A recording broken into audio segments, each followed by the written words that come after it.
Hello दोस्तों, good evening. मैं doctor रित शुक्ला। मैं चीफ एम्ब्रोलॉजिस्ट हूँ Pravi IVF and fertility centre में। रिसेंटली हमने अपना नया वेंचर भी ऑन किया है, that is Pravi women and child health care. बस काम करके ही आ रहा हूँ और आप लोग हमारे वीडियो सुनते रहते हैं, देखते रहते हैं और मुझे उम्मीद है, बल्कि भरोसा है, जिस तरह का फीडबैक आप लोगों से मिलता है मुझे लगता है कि वो वीडियोस आप लोग को पसंद आ रहे हैं, समझ आ रहे हैं। इसके लिए मैं डॉक्टर मोनिका सचदेवा को बहुत धन्यवाद देना चाहता हूँ। उन्होंने इतनी सरल भाषा में, बिल्कुल सिंपल, जो नॉर्मल बोलचाल हम लोग की होती है, उसमें आप लोग को आईवीएफ के बारे में जो महत्वपूर्ण जानकारी होती है उस समय समय पर वो दे रही हैं। और उसके व्यूज़, उसके सब्सक्राइबर्स जो बढ़ रहे हैं और उस पेशेंट्स का फीडबैक जो हमको मिल रहा है वो काफ़ी इंकरेजिंग है। यही सब सोचते हुए डॉक्टर साहब ने रिक्वेस्ट किया कि मैं भी कुछ आपको एम्ब्रोलॉजी से रिलेटेड या एंड्रोलॉजी से रिलेटेड कुछ बातें आपको बताऊं, जो कि आईवीएफ का इक्वली इम्पॉर्टेंट पार्ट है। जैसे कि आईवीएफ कंसल्टेंट जो क्लिनिकल कंसल्टेंट होता है, जो पेशेंट से रिलेटेड चीज़ों को सॉल्व करने की कोशिश करता है, बट वो अकेले कुछ नहीं कर सकता। उसके पीछे लोग कहते हैं ना, आईवीएफ सेंटर की बैकबोन एम्ब्रोलॉजिस्ट है। तो ज़रूर मैं मोटा ज़रूर लग रहा हूँ, लेकिन हाँ, यस, मैं बैकबोन हूँ। तो कुछ चीज़ें हमको एम्ब्रोलॉजी पॉइंट ऑफ व्यू से समझना बहुत ज़रूरी है कि इसमें एज ए एम्ब्रोलॉजिस्ट क्या रोल होता है, इतना इम्पोर्टेंट किस लिए है, एम्ब्रोलॉजी के बिना आईवीएफ सेंटर क्यों नहीं चल सकता, क्या ज़रूरी है एम्ब्रोलॉजिस्ट का आईवीएफ सेंटर में 24/7 रहना, क्या ये ज़रूरी है कि बिना एम्ब्रोलॉजिस्ट के संभव ही नहीं है कि हम आईवीएफ कर सकें या आईयूआई इनफैक्ट कर सकें, जो कि बहुत रूटीन गायनी वाला प्रोसीजर है। दो in IUI we require mainly andrologist, because हम एम्ब्रियो बनाने तक नहीं जा रहे हैं वहाँ पर, बट स्टिल कि जो एक विधि है एंड्रोलॉजी और एम्ब्रोलॉजी, ये कितनी ज़रूरी है, कितनी अहमियत रखती है आईवीएफ के पेशेंट्स के लिए, आईवीएफ के पेशेंट जिनको सालों से बच्चे नहीं हो रहे हैं।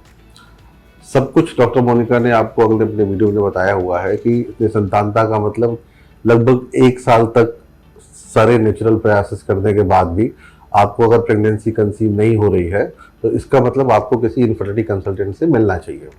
जब आप पहली बार मिलते हो, ओके, मैं इसको ना एक कहानी की तरह से आपको बताता हूँ कि आई थिंक आप ज़्यादा रिलेट कर पाओगे। एक हमारा पेशेंट है, ऑफकोर्स नाम नहीं लूँगा। They are engineer, they both are engineer, they are very well educated, बहुत ही समझदार, पढ़े लिखे, वेल रेड, गूगल किए हुए कपल्स हैं और अपने करियर में अच्छा कर रहे हैं। एक की husband is 33 and wife age is 32 I guess. तो अब उन लोगों को करियर में एक जगह तक पहुंचने के लिए कुछ समय चाहिए था, जो उन्होंने लगा दिया। अब वो पिछले 3 साल से प्रयास कर रहे हैं कि कंसीव हो जाए, कंसीव हो जाए, being very well read and being from very good society. Husband was considering that, यार देखते हैं, इसमें इतना मैंने पढ़ा है गूगल में, मुझे लगता है कि वाइफ में ही कोई प्रॉब्लम है। क्यों? क्योंकि उसको पीरियड में कुछ डिस्टर्बेंस रहते थे और ये वो पहले भी बताती थी, जिसके लिए हम लोग नॉर्मल गायनेकोलॉजिस्ट से मेडिसिन लेकर के अपना ट्रीटमेंट कराते थे, तो वो ठीक हो जाता था। बट कभी उसका दिमाग इस बारे में नहीं गया कि उसको अपना भी चेकअप कराना चाहिए। कि ये भी डॉक्टर मोनिका ने अपने वीडियो से बताया है कि इनफर्टिलिटी केवल फीमेल का पार्ट नहीं होता, उसमें मेल भी इन्वॉल्व है। आई से कि 40-45% पार्ट मेल का ही होता है और दो, मैं कहूँगा लगभग लगभग बराबर बराबर के हिस्सेदार होगा अगर इनफर्टिलिटी है तो जब वो मेरे पास आया तो डॉक्टर मोनिका ने उससे बोला कि एक बार आप मुझसे भी मिल लो एज एम्ब्रोलॉजिस्ट। तो he was in confusion that कि हम आईवीएफ कंसल्टेंट से मिल चुके हैं, अब एम्ब्रोलॉजिस्ट मुझे क्या ज्ञान देगा। तो ऑब्वियस सी बात है, मैं उसको ज्ञान ज़्यादा नहीं दे सकता था। दो उसकी हिस्ट्री थी, 3 साल से इनफर्टाइल थे वो लोग, जब से वो लोग एक्टिवली इन्वॉल्व हुए थे बच्चे के लिए। दो शादी के उनके 7-8 साल हो गए थे। एनीवे, तो आई थॉट कि आपने कभी सीमेन एनालिसिस कराई है? बड़ी छोटी सी चीज़ है, मतलब अपने वीर्य की जांच। आपने कभी देखा है या दिखवाया है किसी को कि आपके शुक्राणु किस तरीके के हैं?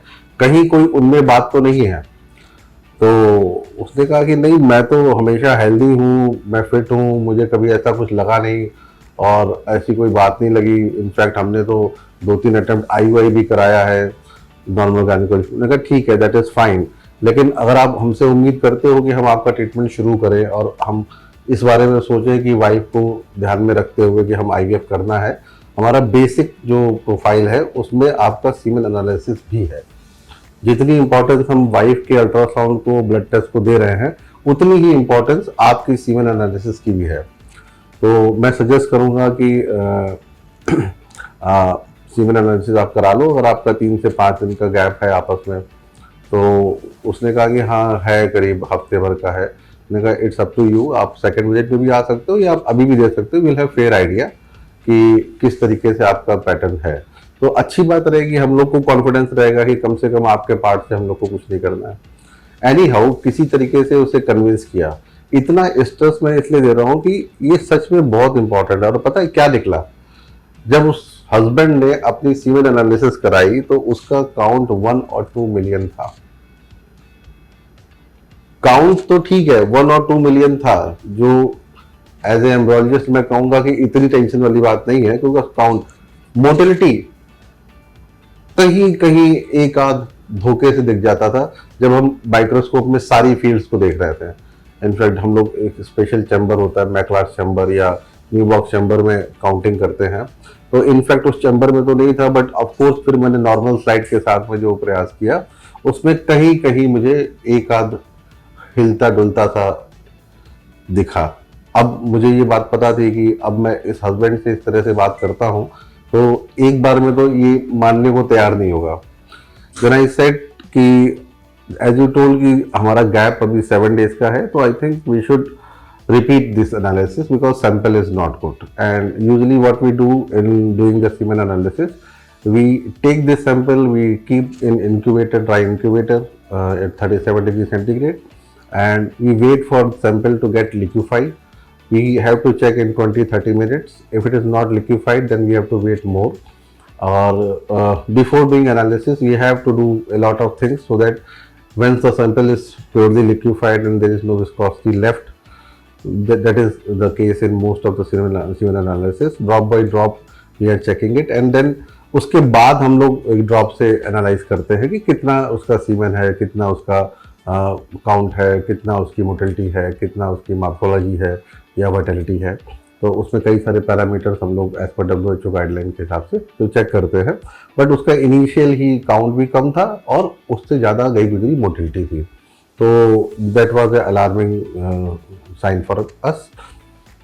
वी काउंसिल्ड, मैंने उसको बुलाया हस्बैंड को, मैंने कहा भाई आपको इस तरह की प्रॉब्लम्स मुझे लग रही है, बट मैं अभी रिपोर्ट नहीं निकालता हूँ, that is for your satisfaction. I will ask कि आप 3 या 4 दिन के गैप में एक बार फिर आओ, I will do the analysis.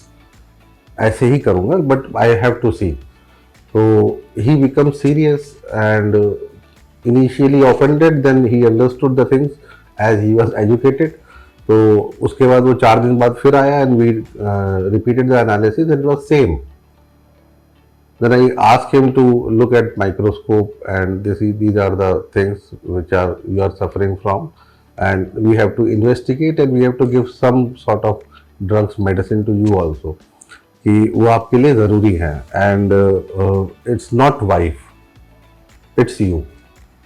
So because in the meantime 3-4 दिनों में हमारे पास वाइफ की ब्लड रिपोर्ट, वाइफ का HSG, वाइफ का सब प्रोफाइल, अल्ट्रासाउंड वगैरह सब आ गया था। एंड लकीली वाइफ का AMH 3.5 था, FSH 5 और 6 के बीच में था। In fact means all the reports were normal and she were normally ovulating. तो इट वाज हस्बैंड जिसकी वजह से उनको बच्चा नहीं हो रहा था एंड सीन पूरा का पूरा चेंज हो गया। अब यहाँ पे हमारे लिए एक ही ऑप्शन बचता है कि मैं ये नहीं कह रहा हूँ कि उसको हमारी ही ज़रूरत है कि हम टेस्ट ट्यूब बेबी करना है या IVF से ही उसको बच्चा होना है, बिकॉज चमत्कार कहीं भी हो सकता है, बट 99% वो सेल्फ प्रेगनेंसी से कंसीव नहीं कर सकती थी बिकॉज उसका सीमेन एनालिसिस का काउंट लेस देन 1 मिलियन था। इसमें टेस्ट ट्यूब बेबी में उसको जरूरत थी ICSI की, इंट्रासाइटोप्लाज्मिक स्पर्म इंजेक्शन।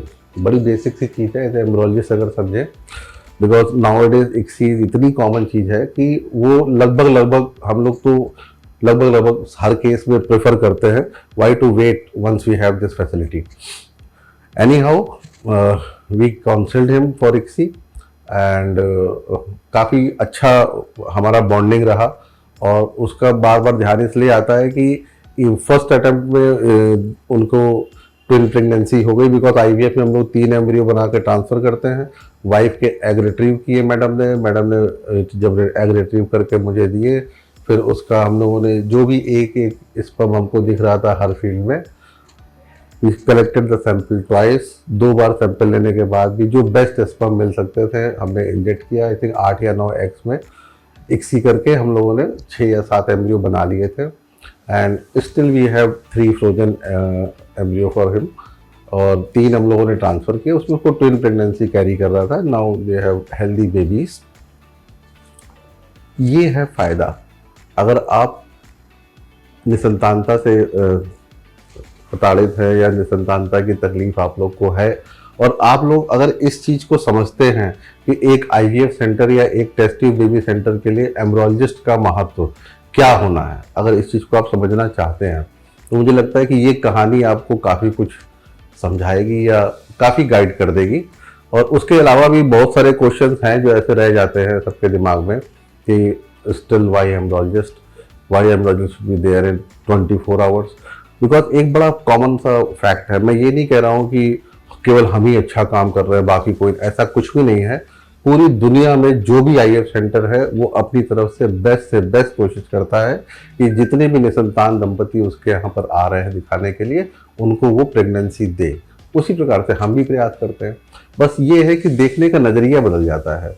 अब जैसे फॉर एग्जांपल आप गाड़ी चलाते हो, कार चलाते हो या बाइक चलाते हो, तो एक बाइक जो मोपेड की तरह लगती है और एक बाइक जो पल्सर की तरह लगती है। तो अगर आप रिक्शे वाले को दिखाओगे तो उसके लिए दोनों बाइक हैं, लेकिन आप किसी बाइक वाले को दिखाओगे तो ऑब्वियसली पल्सर वाले को बोलेगा कि हाँ यार ये बाइक है। तो इसका मतलब ये है कि देखने का नजरिया है कि आप इस चीज को किस तरीके से देखना चाहते हो। तो जब आप सीमेंट एनालिसिस किसी नॉर्मल पैथोलॉजी में कराते हो तो जनरली लैब टेक्नीशियन देखते हैं, they are in hurry of reporting the things. वो उस तरीके से नहीं सोच पाते कि हमको इससे आगे जाकर के एक्सट्रैक्ट करके कुछ ट्रीटमेंट भी करना है। बट वही चीज जब एंड्रोलॉजिस्ट देखता है तो उसको पूरी कहानी समझनी जरूरी पड़ जाती है कि अब आगे अगर 2 या 3 महीने में हमको इसका अगर आईवीएफ जाके करना है, इक्सी जाके करना है, तो हमको क्या क्या पैरामीटर्स अभी से मेजर करने पड़ेंगे ताकि हम उन चीज का ध्यान रख पाए और हमारा काम आसान हो। उसके लिए कभी कभी ये भी होता है कि हम 2 या 3 सैंपल फ्रीज करके भी रखते हैं।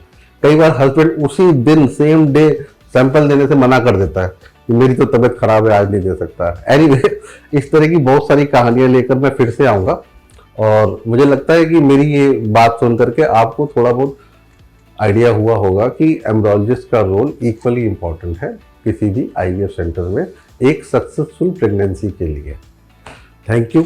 और अगर कोई सवाल है तो आप ये नीचे नंबर दिया हुआ है, इसमें आप आराम से उसको फ़ोन करके हमारे आईवीएफ एक्सपर्ट से कभी भी बात कर सकते हैं। All the best.